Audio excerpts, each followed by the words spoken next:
Hey guys, let's talk about line. So, a line is a pretty straightforward concept. It is a point that moves through space. It's one of the simplest elements of art, but it's also one of the most important. So, when we think about line, we usually think about lines how we draw them normally. We draw them horizontal, vertical, zigzag, curved, diagonal. We got lots of different types. We can make lines really thick. We can make lines really thin. We can make them dotted. There's so many ways we can draw lines. But today what I really wanted to talk about was implied lines. So let me just clear this up and let's start fresh. So we're used to things having an outer edge, right? So we're used to saying, okay, I've made this S with a line. However, we can think about lines even when there aren't any actual lines being drawn. So let's say, for instance, if I had an area that was filled in however I wanted it to be, and if I went back and I did that, did I actually draw an S? No. Is there any lines for the S? No. But the line is implied. So that means it looks like it's there, but it's not actually there. It's where those other lines stopped. You can use implied lines lots of different ways. It could be like this with individual lines. It could instead, let's mix this up here into something different. It could be just where different colors come together. So maybe I have this there, and maybe I have this color going that way, and maybe this color over there. Whatever. You see a triangle, right? Is there actually a line for the outline of that triangle? No. The line is implied. We see a line right here, even though there isn't actually one there. So the eye is implying that something's there. It's making assumptions. So you can do this with color, with value, by erasing things. There's lots of cool ways you can do implied lines. Now let's talk about a little project we can do for this. So let's just get rid of that. All right. So for an implied line project, there's lots of different ways you could go about this. You could use the direction of your lines to create your image. So maybe I do my lines going this way, and then I'll have some lines coming that way. I'm just doing this very quick. If you did this as your actual project, you would put more effort into it. And maybe some lines going this way. See how all of a sudden I have another little triangle there, but I didn't actually draw a triangle. It's implied. So you can create any sort of image you want by implying that something's there that you didn't actually draw. And that's where this project comes in.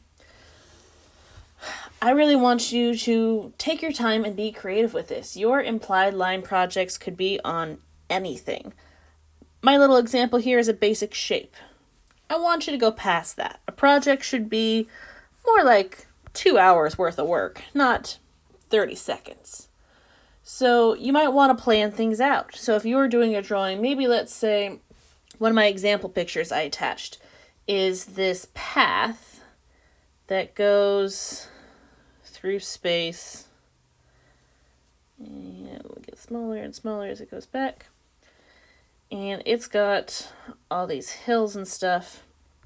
If I was to draw it, if you look at the example board, you can see this one drawn there.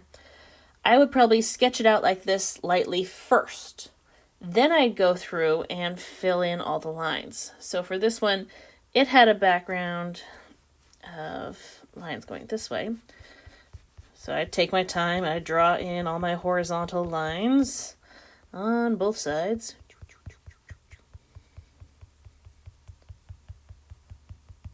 Okay. Then I would see that it had some more vertical and diagonal lines. So I'd take my eraser and say, okay, I know I'm going to have some lines in here. So I'm going to erase anything that shouldn't be there. So all those horizontal ones that got a little too far, I'll erase those. Now I can go back, I need to erase those lines too, and I'll do all my lines that go this way, because they're trying to show that this path is sticking up higher.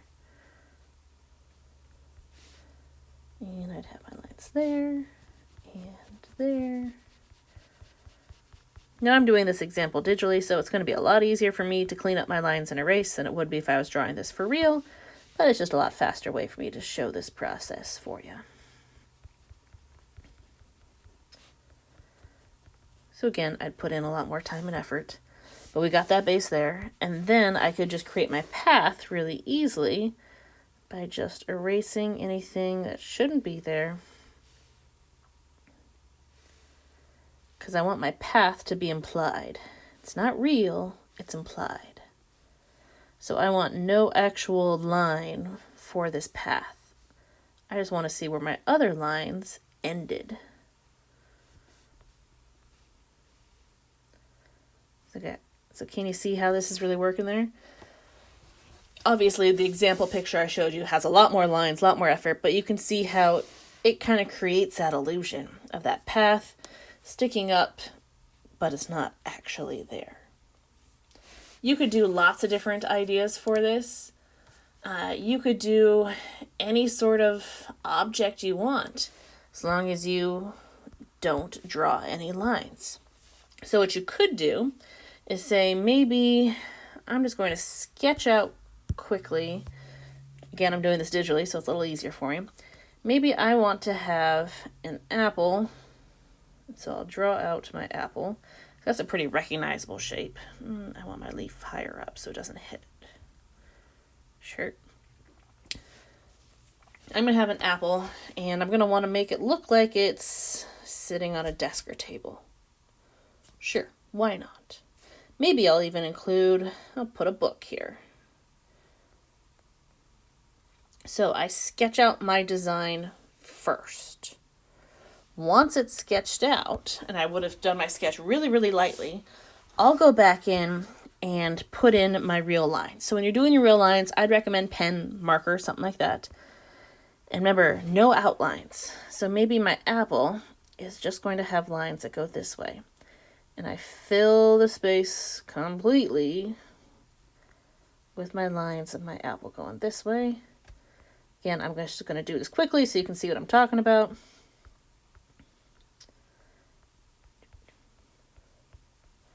And then even up the stem and up the leaf. I'd put in a lot more if I was doing this for real. You get it? And then I'd have my lines for the table going a different way. So maybe all my table lines are going to go here. And I'm going to make sure that they don't overlap that apple. So I'll put those this way. And then maybe my background has lines that goes this way. Again, I'm going really fast. You would need to take your time, do this good. And the more lines you put, the better the project is going to look, because it's going to leave a lot less open gaps in between, right? Okay. And then maybe the book itself is going to have lines going this way. Maybe the cover has kind of a crosshatch thing going on. But then the actual pages of the book are going to go like this. Maybe I'll even have them turn like they're actual book pages. So then if I went back and I erased those other lines, you can kind of see how it's showing that image. Again, super fast example. You would take your time, but there's no actual outlines for this. It's all lines being implied. So be creative, show lots and lots and lots of lines, and make sure any little helping sketch lines you did, like my orange ones here, make sure you erase them completely when it's all done, because if they're still there, it kind of ruins that illusion.